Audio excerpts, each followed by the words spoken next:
জীবনে যখন কোনো ব্যক্তি নিজের লক্ষ্য প্রাপ্তির জন্য নিরন্তর পরিশ্রম করতে থাকেন, চেষ্টা করতে থাকেন, তখন তিনি কষ্ট অনুভব করেন, কখনো শারীরিক কষ্ট, কখনো মানসিক কষ্ট।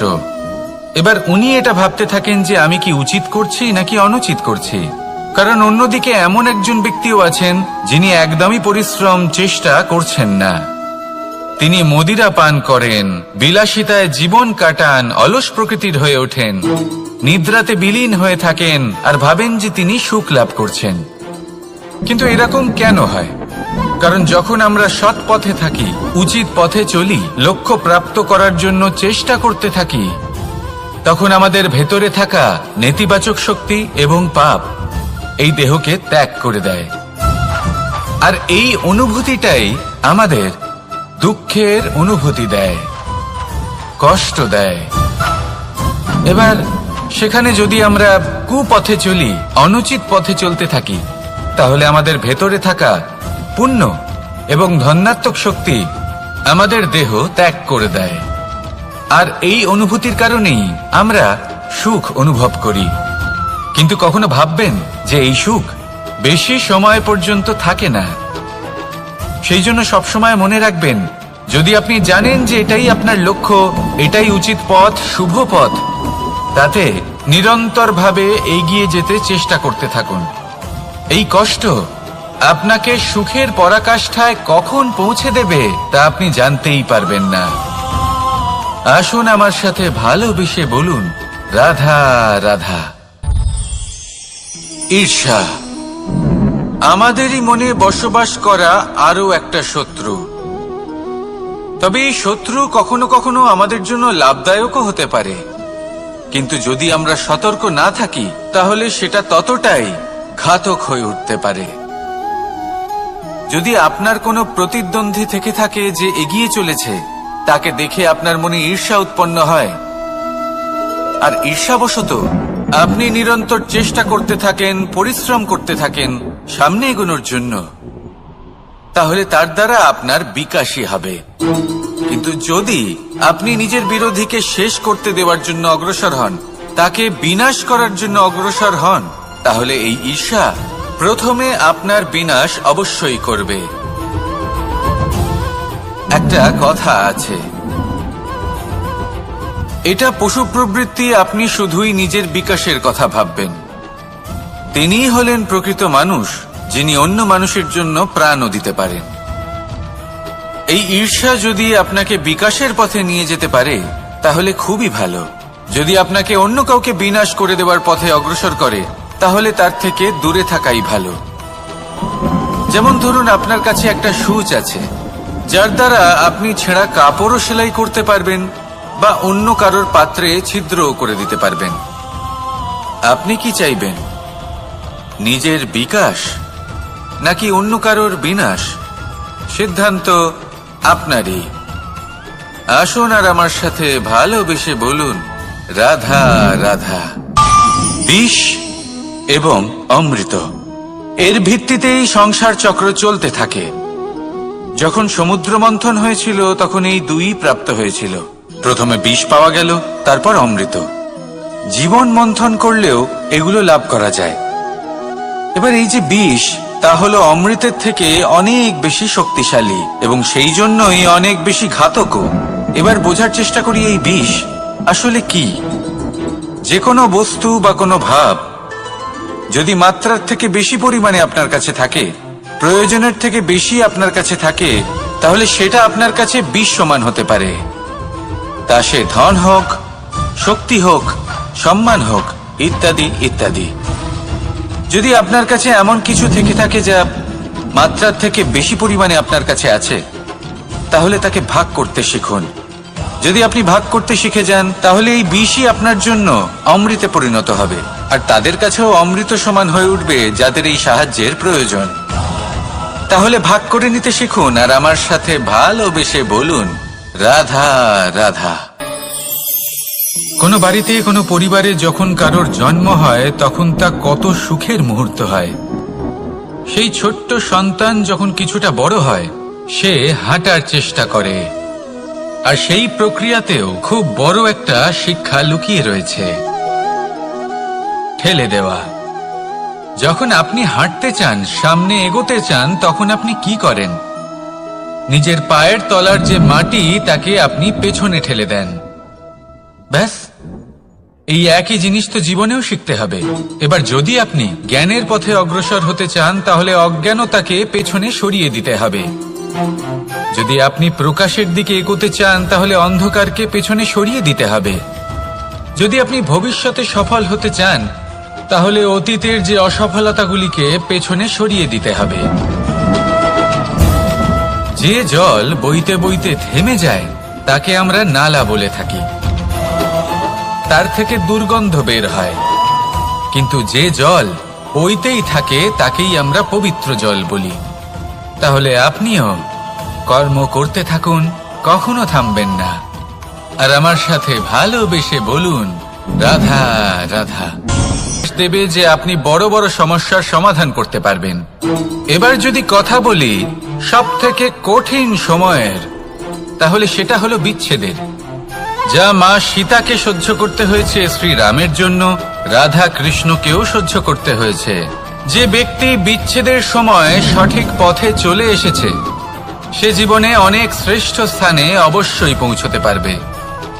এবার যদি কথা বলি সব থেকে জরুরি এবং গুরুত্বপূর্ণ সময়ের, তাহলে সেটা হলো সংযোগ। সকলকে সাহায্য করতে থাকুন। আপনি অন্যদের সাহায্য করে তাদের যত আনন্দ দিতে পারবেন, ততটাই আনন্দ আপনারও জীবনে অবশ্যই আসবে। আসুন আর আমার সাথে ভালোবেসে বলুন, রাধা রাধা। কামবোধ, এটাই আপনার অন্তরের প্রথম শত্রু। বেশিরভাগ মানুষই কামবোধ বলতে লালসা বোঝেন, কিন্তু এটা সম্পূর্ণ সত্য নয়।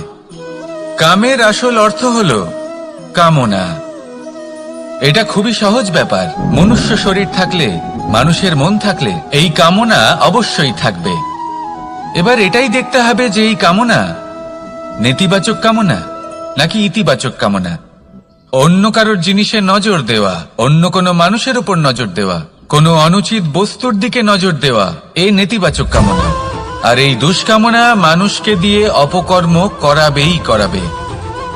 তাই মনে রাখবেন, যে ব্যক্তি নিজের কামনাকে নিয়ন্ত্রণে রাখতে পারেন, তিনি সঠিক পথেও থাকেন, সঠিক লক্ষ্যে পৌঁছতেও পারেন।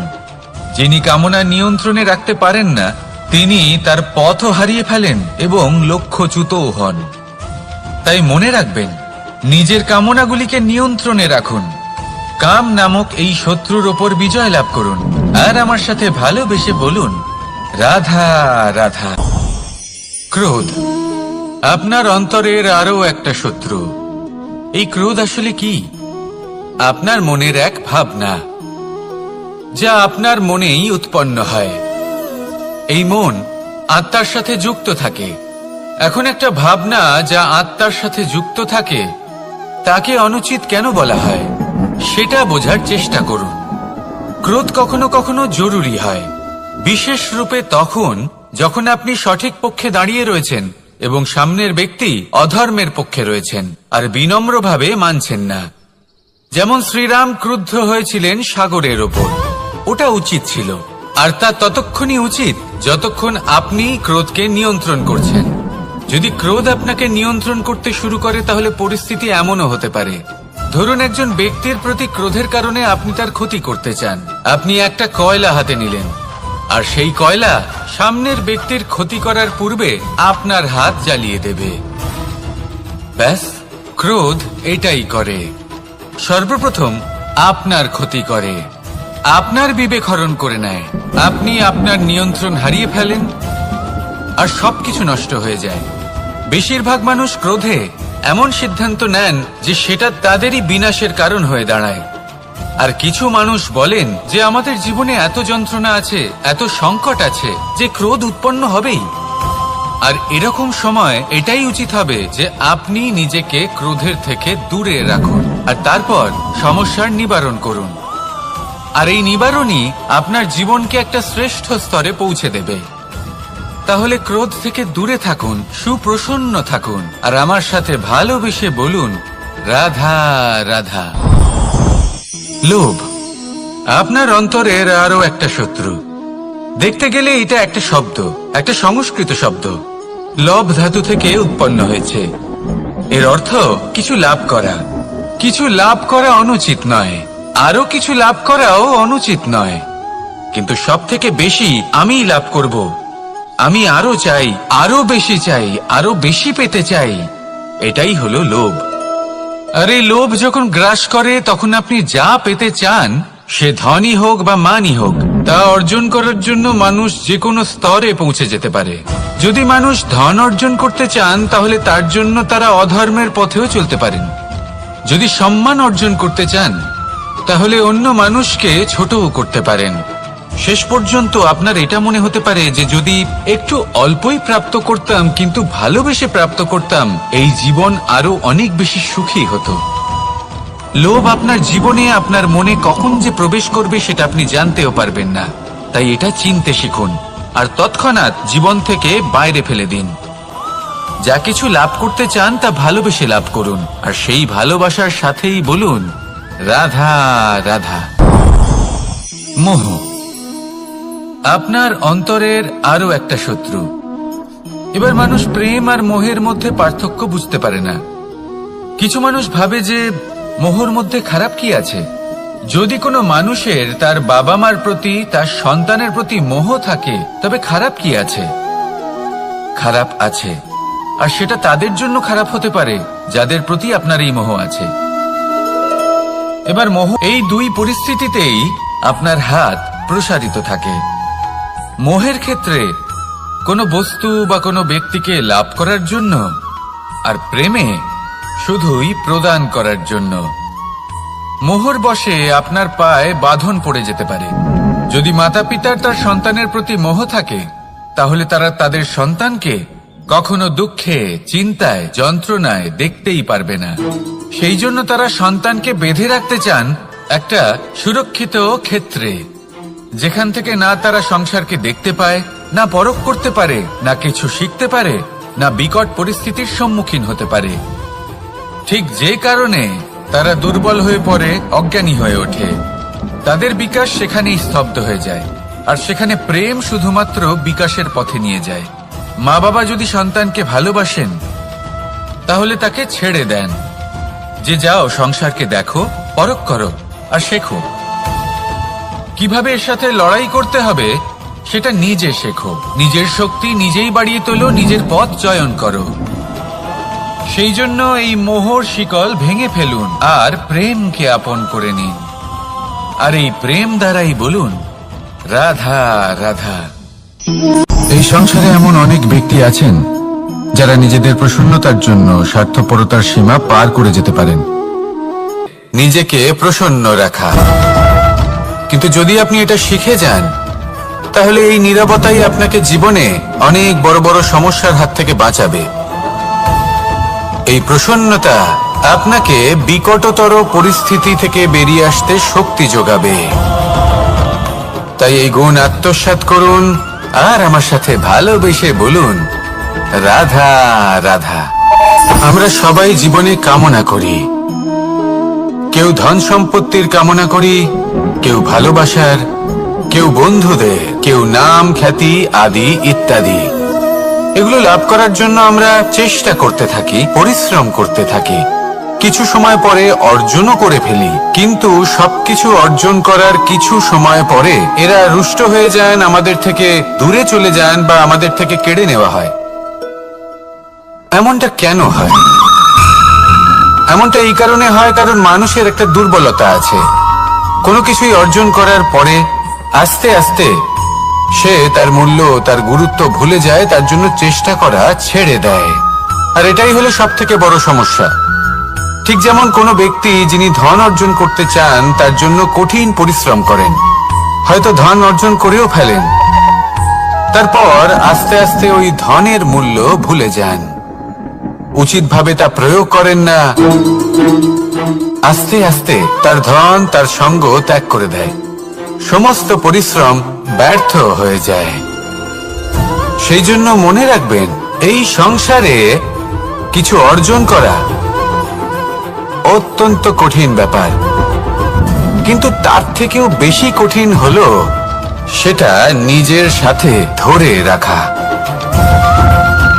তাই জীবনে যখনই আপনি কিছু অর্জন করবেন তার গুরুত্বটা বুঝুন, আর তারপরে সময় সময় তার মূল্য নিজেকে স্মরণ করাতে থাকুন। কৃতজ্ঞ থাকুন যে আপনার পরিশ্রম আপনাকে এই ফল দান করেছে, আর চিরকাল পরিশ্রম করুন, তবেই আপনি যেটা লাভ করেছেন সেটা আপনার কাছে থেকে যাবে। আসুন আর আমার সাথে ভালোবেসে বলুন, রাধা রাধা। এই সংসারে আপনার সব থেকে বড় বন্ধু কে? কেউ বলবেন ছোটবেলার বন্ধুরা, কেউ বলবেন মাতা পিতা, কেউ বলবেন ঈশ্বর। এবারে বলুন যে এই সংসারে আপনার সব থেকে বড় শত্রু কে? কেউ বলবে আপনার বিরোধী, সেই ব্যক্তি যে আপনাকে হিংসে করে, বা আপনার নিজের অহংকার, আপনার কুকর্ম।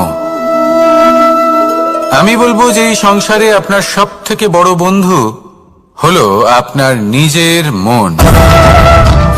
এই চঞ্চল মনকে যদি আপনি নিয়ন্ত্রণ করতে শিখতে পারেন, তাহলে এর থেকে বড় বন্ধু এই সংসারে আপনি কোথাও পাবেন না। সেখানেই যদি এই মন আপনাকে বশ করে ফেলে, তাহলে সংসারে এর থেকে বড় শত্রুও আপনি কোথাও পাবেন না। সেই জন্য এই সংসারকে নিয়ন্ত্রণ করার চেষ্টা ত্যাগ করুন। প্রথমে এই মনকে নিয়ন্ত্রণ করতে শিখে যান, তাহলে এই জীবন নিজে থেকেই সাফল্যের পথে অগ্রসর হবে। আর তখন এই মন প্রসন্ন হয়ে বলবে, রাধা রাধা। সংসারে যদি আপনি শুভ কিছু অর্জন করতে চান, তাহলে দুটি পথ আছে। প্রথম হলো ধর্ম, আর দ্বিতীয় হলো কর্ম। কিছু ব্যক্তি এমন কথাও বলেন যে আমরা তো ধর্মের পথেই অগ্রসর ছিলাম, আমরা তো লক্ষ্য প্রাপ্ত করতে পারলাম না, বরং আমাদের নিন্দা হলো। এবার এরকমটা ঠিক কেন হয়? এরকম এই কারণে হয়, কারণ দেখতে গেলে ধর্ম সবসময় আমাদের এমন পথ দেখায় যেটা আমাদের একটা শুভ লক্ষ্য প্রাপ্তিতে সাহায্য করে, কিন্তু সেই লক্ষ্যে আমাদের পৌঁছতে হবে নিজেদের কর্ম দ্বারা। যদি আপনি ধর্মের পথে অগ্রসর হয়ে থাকেন, তাহলে আপনাকে কর্মও করতে হবে। যদি ধর্মের পথে চলেন কিন্তু কর্ম না করেন, তাহলে লক্ষ্য প্রাপ্তি হবে না। ঠিক সেইভাবেই যদি আপনি কর্ম করতে থাকেন কিন্তু ধর্মের পথে না চলেন, তাও লক্ষ্য প্রাপ্তি হবে না। মনে রাখবেন যে ধর্ম এবং কর্ম হলো একটি মুদ্রার দুই পিঠের সমান। এদের নিজের জীবনে আত্মসাৎ করুন এবং অগ্রসর হন। এই সংসারের প্রত্যেক লক্ষ্য আপনার হবে। আসুন আমার সাথে ভালোবেসে বলুন, রাধা রাধা। প্রত্যেক মানুষ জীবনযাপন করেন, কিন্তু প্রত্যেক মানুষ বেঁচে থাকার রসদ জোগাড় করতে পারেন না। তাহলে কি করা যায়? জীবনের রসদ কিভাবে জোগাড় করা যায়? কিভাবে আমাদের চেষ্টা করে যাওয়া উচিত? আমাদের কি করা উচিত? কিছু কাজ আছে যেগুলো আপনাদের করতে হবে। সর্বপ্রথম, জীবনে যখনই কোনো সমস্যা আসবে, তখন নিরপেক্ষভাবে তার সম্মুখীন হন। তা সে যে সমস্যাই হোক, সেটা সমাধান করার জন্য আপনাকে শুভ পথ নির্বাচন করতেই হবে। তারপরে যদি আপনার হাতে কখনো ক্ষমতা আসে, সেই মুহূর্তে আরো বেশি বিনম্র থাকতে হবে। আপনি ধন অর্জন করলে তখন অহংকার জাগ্রত হতে দিলে চলবে না। আপনি যদি শক্তিশালী হয়ে ওঠেন, তাও অহংকার জাগ্রত হলে চলবে না। জীবনে যখনই ক্রোধ হবে, তখন নিজেকে নিয়ন্ত্রণ করুন, আর ভেবে দেখুন যে যদি এই মুহূর্তে আপনি ক্রোধ দেখান, তাহলে তার পরিণাম কি হবে। এর ফলে কি কিছু শুভ ঘটনা ঘটবে নাকি অশুভ কিছু ঘটবে? শুধু এই কটা কাজ নিজেদের জীবনে আত্মসাৎ করুন, জীবন যাপন অত্যন্ত সহজ হয়ে যাবে। আসুন আমার সাথে ভালোবেসে বলুন, রাধা। মানুষ বড়ই বিচিত্র প্রাণী। অধিক থেকে অধিকতর ধন লাভ করার চেষ্টায় নিজের শরীরকে নষ্ট করে ফেলেন, নিজের শক্তি হারিয়ে ফেলেন, নিজের সামর্থ্য হারিয়ে ফেলেন। আর যে ধন লাভ করেন সেটা কোথায় যায়? সেই শক্তি, সেই সামর্থ্যকে আবার ফিরে পাওয়ার জন্য। আর কিছু মানুষ জীবন এমন ভাবে যাপন করেন যেন তা কখনোই শেষ হবে না, কিন্তু শেষ তো সবারই হবে। আর যখনই শেষটা কাছে চলে আসে, তখন মানুষ এটা বুঝতে পারেন যে সে জীবনকে উপভোগ করেন। তার কারণটা কি? লালসা। এই লালসা জন্ম দেয় লোভকে, আর এই লোভ জন্ম দেয় আপনারই বিনাশকে। সেই জন্য আজ আপনার কাছে যা কিছু আছে, যেমনটা আছে, তার সাথে জীবন যাপন করুন, পূর্ণরূপে যাপন করুন। আপনার কাছে যতই ধন, শক্তি, মান থাকুক, তা সবার মধ্যে ভাগ করতে শিখুন। ভাগ করলে ভালোবাসা বাড়ে, আর এই ভালোবাসা দ্বারা জীবন আরো সুখময় হয়ে ওঠে। তাহলে আসুন আর আমার সাথে ভালোবেসে বলুন, রাধা রাধা। মন। জীবনে যখনই কোনো বস্তু বা সুখ স্বাচ্ছন্দ্য অধিক মাত্রায় আপনার কাছে চলে আসে, তখন নিজেকে শ্রেষ্ঠ মনে করার একটা প্রবণতা দেখা যায়, যা হয় আত্মবিশ্বাসে পরিণত হয়, নয়তো অহংকারে। এবার আত্মবিশ্বাস আর অহংকারের মধ্যে অনেক বড় পার্থক্য রয়েছে। আমি এটা করতে পারি, আমি ওটাও করতে পারি, এ হলো আত্মবিশ্বাস। শুধুমাত্র আমি এটা করতে পারি, শুধুমাত্র আমি ওটাও করতে পারি, আমি হলাম সর্বশ্রেষ্ঠ, এটা হলো অহংকার। এবার এই অহংকার এর ধ্বনি অনেক দূর প্রবাহিত হয়, আর এর প্রহার সর্বপ্রথম আপনাকে বিপর্যস্ত করে। এবার এই অহংকার এর বিপরীত শব্দ হলো বিনয়, অর্থাৎ নিজের ঊর্ধ্বে উঠে অন্যের বিষয় ভাবনা চিন্তা করা, সংসারের বিষয়ে ভাবা। এই বিনয়ী হবার চেষ্টা করুন, একের থেকে অনেক হওয়ার চেষ্টা করুন এবং একসাথে থাকার চেষ্টা করুন। নিশ্চিত রূপেই আপনি বিকাশের কারণ হবেন। মত্ততা থেকে নিজেকে দূরে রাখুন, অহংকার থেকে নিজেকে দূরে রাখুন। এই মন প্রসন্ন হয়ে বলবে, রাধা রাধা। জীবনে যখন কোনো ব্যক্তি নিজের লক্ষ্য প্রাপ্তির জন্য নিরন্তর পরিশ্রম করতে থাকেন, চেষ্টা করতে থাকেন, তখন তিনি কষ্ট অনুভব করেন, কখনো শারীরিক কষ্ট, কখনো মানসিক কষ্ট। এবার উনি এটা ভাবতে থাকেন যে আমি কি উচিত করছি নাকি অনুচিত করছি। কারণ অন্যদিকে এমন একজন ব্যক্তিও আছেন যিনি একদমই পরিশ্রম চেষ্টা করছেন না। তিনি মদিরা পান করেন, বিলাসিতায় জীবন কাটান, অলস প্রকৃতির হয়ে ওঠেন, নিদ্রাতে বিলীন হয়ে থাকেন আর ভাবেন যে তিনি সুখ লাভ করছেন। কিন্তু এরকম কেন হয়? কারণ যখন আমরা সৎ পথে থাকি, উচিত পথে চলি, লক্ষ্য প্রাপ্ত করার জন্য চেষ্টা করতে থাকি, তখন আমাদের ভেতরে থাকা নেতিবাচক শক্তি এবং পাপ এই দেহকে ত্যাগ করে দেয়। আর এই অনুভূতিটাই আমাদের দুঃখের অনুভূতি দেয়, কষ্ট দেয়। এবার সেখানে যদি আমরা কুপথে চলি, অনুচিত পথে চলতে থাকি, তাহলে আমাদের ভেতরে থাকা পুণ্য এবং ধনাত্মক শক্তি আমাদের দেহ ত্যাগ করে দেয়।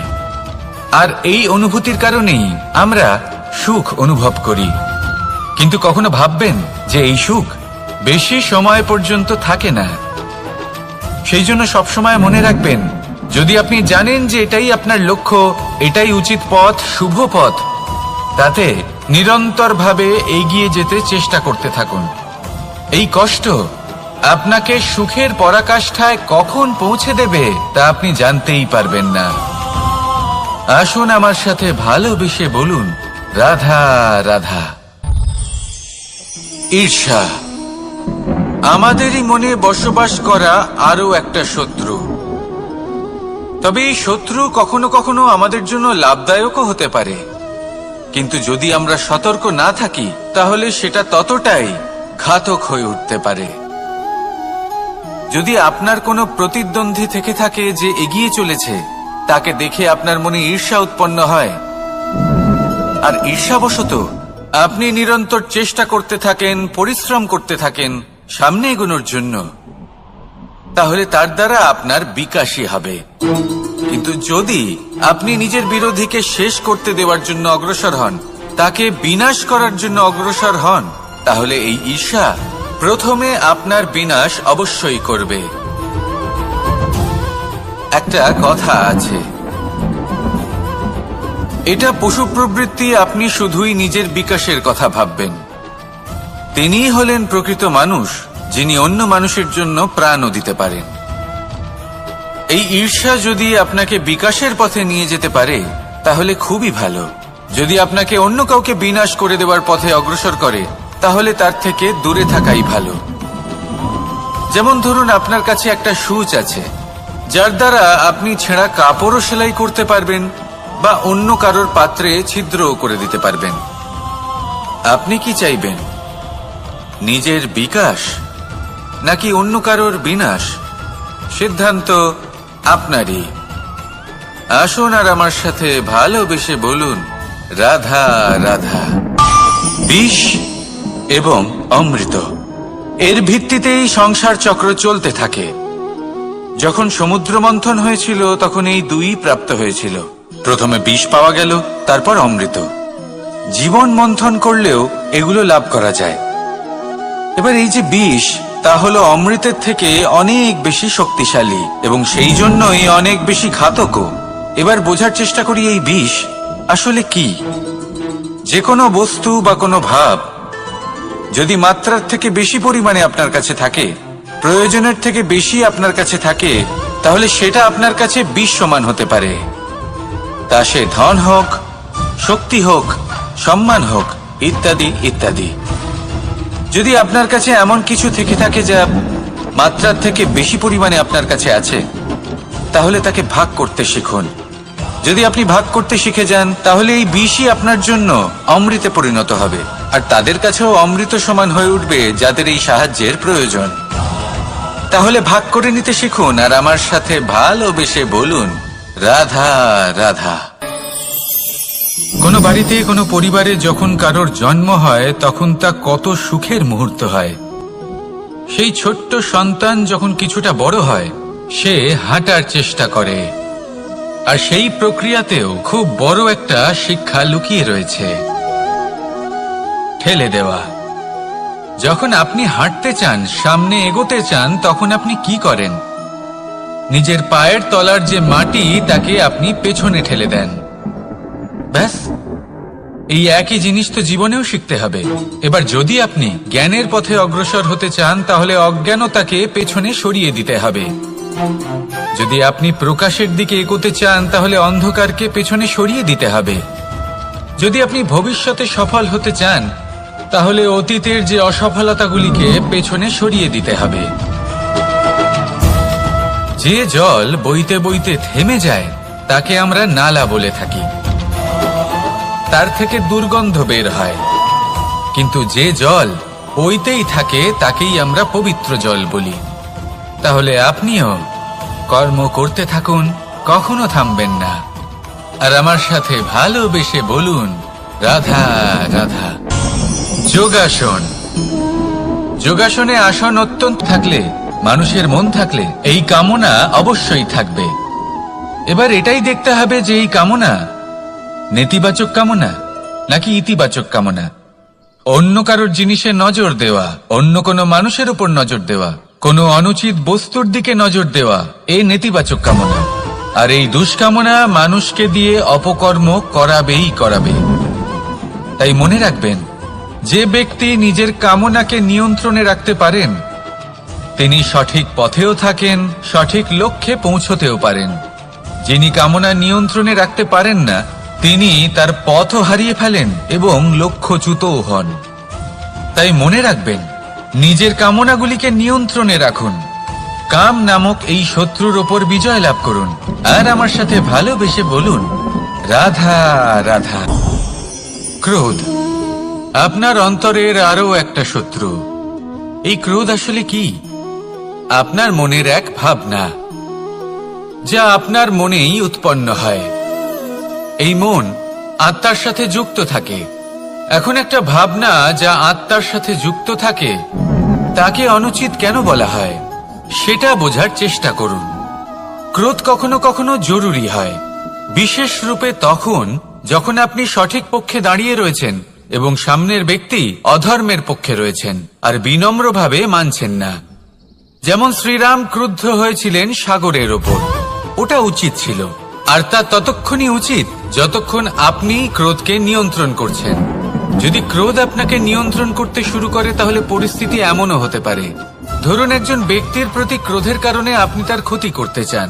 আপনি একটা কয়লা হাতে নিলেন আর সেই কয়লা সামনের ব্যক্তির ক্ষতি করার পূর্বে আপনার হাত জ্বালিয়ে দেবে। ব্যাস, ক্রোধ এটাই করে। সর্বপ্রথম আপনার ক্ষতি করে, আপনার বিবেক হরণ করে নেয়, আপনি আপনার নিয়ন্ত্রণ হারিয়ে ফেলেন আর সবকিছু নষ্ট হয়ে যায়। বেশিরভাগ মানুষ ক্রোধে এমন সিদ্ধান্ত নেন যে সেটা তাদেরই বিনাশের কারণ হয়ে দাঁড়ায়। আর কিছু মানুষ বলেন যে আমাদের জীবনে এত যন্ত্রণা আছে, এত সংকট আছে যে ক্রোধ উৎপন্ন হবেই। আর এরকম সময় এটাই উচিত হবে যে আপনি নিজেকে ক্রোধের থেকে দূরে রাখুন আর তারপর সমস্যার নিবারণ করুন। আর এই নিবারণই আপনার জীবনকে একটা শ্রেষ্ঠ স্তরে পৌঁছে দেবে। তাহলে ক্রোধ থেকে দূরে থাকুন, সুপ্রসন্ন থাকুন আর আমার সাথে ভালোবেসে বলুন, রাধা রাধা। লোভ আপনার অন্তরের আরো একটা শত্রু। দেখতে গেলে এটা একটা শব্দ, একটা সংস্কৃত শব্দ। লব ধাতু থেকে উৎপন্ন হয়েছে। এর অর্থ কিছু লাভ করা। কিছু লাভ করা অনুচিত নয়, আরো কিছু লাভ করাও অনুচিত নয়, কিন্তু সব থেকে বেশি আমি লাভ করব। আমি আরো চাই, আরো বেশি চাই, আরো বেশি পেতে চাই। এটাই হলো লোভ। আর এই লোভ যখন গ্রাস করে তখন আপনি যা পেতে চান, সে ধনই হোক বা মানই হোক, তা অর্জন করার জন্য মানুষ যে কোনো স্তরে পৌঁছে যেতে পারে। যদি মানুষ ধন অর্জন করতে চান তাহলে তার জন্য তারা অধর্মের পথেও চলতে পারেন। যদি সম্মান অর্জন করতে চান তাহলে অন্য মানুষকে ছোটও করতে পারেন। শেষ পর্যন্ত আপনার এটা মনে হতে পারে যে যদি একটু অল্পই প্রাপ্ত করতাম কিন্তু ভালোবেসে প্রাপ্ত করতাম, এই জীবন আরো অনেক বেশি সুখী হতো। লোভ আপনার জীবনে, আপনার মনে কখন যে প্রবেশ করবে সেটা আপনি জানতেও পারবেন না।